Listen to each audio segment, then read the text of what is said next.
Once a year, hundreds of people gather for a picnic in an empty field in Colorado. They laugh. They share memories. They point at the grass beneath their feet and say, "That's where my house was. That's where the school stood. That's where I had my first kiss." They're having a reunion in a town that no longer exists. This is Uravan, Colorado.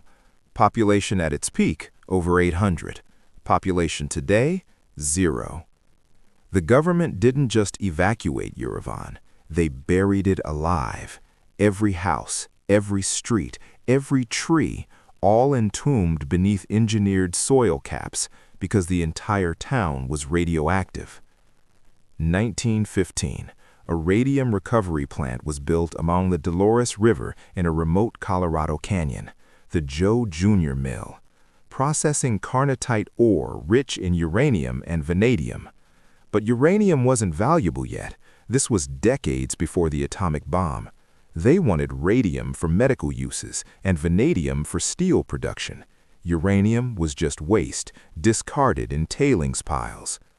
In 1935 through 1936, U.S. Vanadium Corporation formalized the company town to house workers and their families.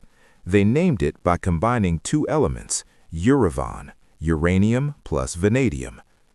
By the 1940s, Uravan had grown into a self-contained community. Tree-lined streets, company housing, a school, recreation center, swimming pool, tennis courts, everything you needed, all owned by the company. Over 800 people lived in this canyon, many raising multiple generations in the same small town. Former residents describe it as a perfect little town. Isolated, yes.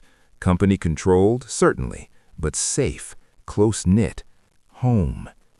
Then came World War II, and suddenly uranium wasn't waste anymore. The Manhattan Project needed uranium, massive amounts of it, and Uravan had been throwing it away for decades.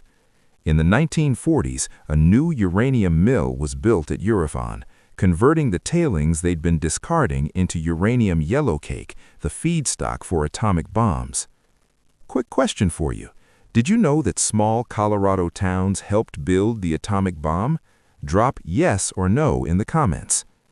Suddenly, Uravan wasn't just a company town, it was part of America's nuclear arsenal. The residents knew they were making something important, something that helped win the war, something that kept America safe during the Cold War. Through the 1950s, 60s, and 70s, the mill operated continuously. Uranium for weapons, later uranium for nuclear power plants.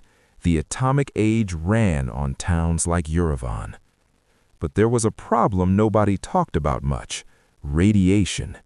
The mill produced massive tailings piles, radioactive waste that sat above the town, visible from every street.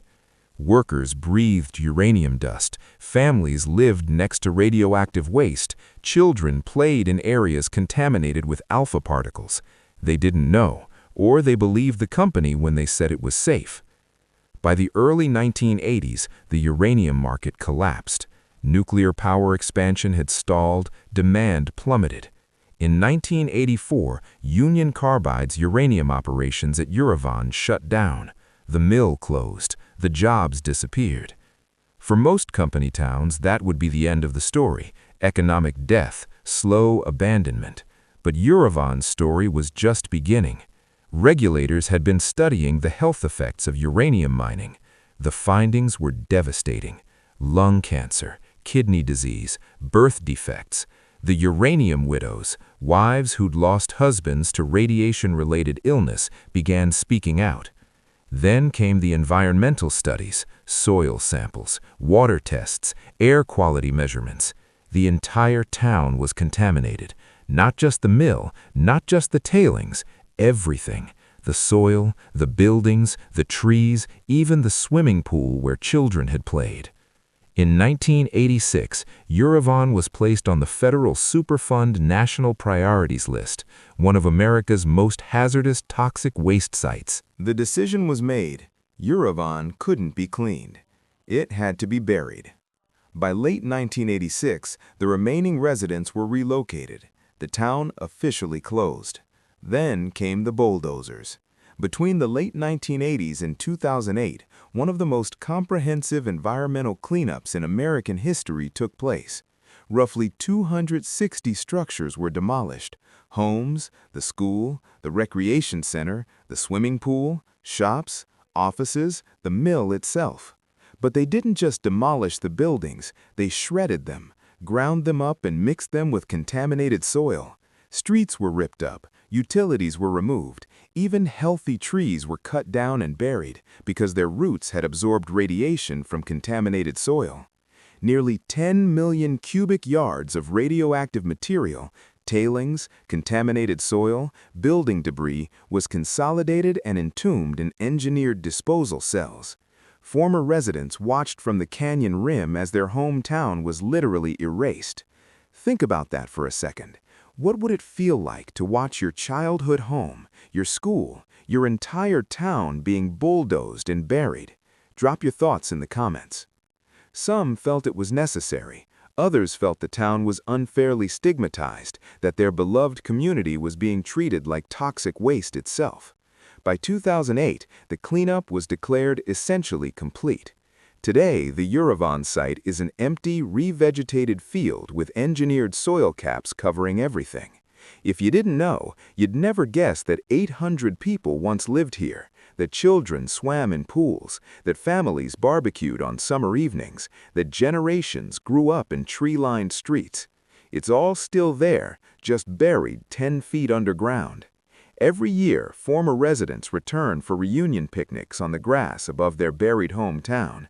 They share stories about working for the Manhattan Project, about Cold War uranium booms, about swimming in the pool that's now buried beneath their feet. Uravan has become a symbol of atomic-age sacrifice, of company towns tied to hazardous industries, of the human cost of progress we don't calculate until decades later. Uravan helped build the atomic bomb. It helped arm America during the Cold War. It provided jobs, community, and home to hundreds of families. And in return, it was poisoned, evacuated, demolished, and buried alive. Uravan, Colorado, the town that gave everything to the atomic age and lost everything in return. Uravan's story is a stark reminder that every innovation has a cost, and sometimes that cost is paid by communities who never see it coming. Thank you for watching. If this story of atomic age sacrifice moved you, hit that like button and subscribe. We explore abandoned places, environmental disasters, and the towns that paid the price for progress. Drop a comment. Should former company towns like this receive more support? And what other Superfund ghost towns should we cover? Until next time, remember, some ghosts are buried, not abandoned.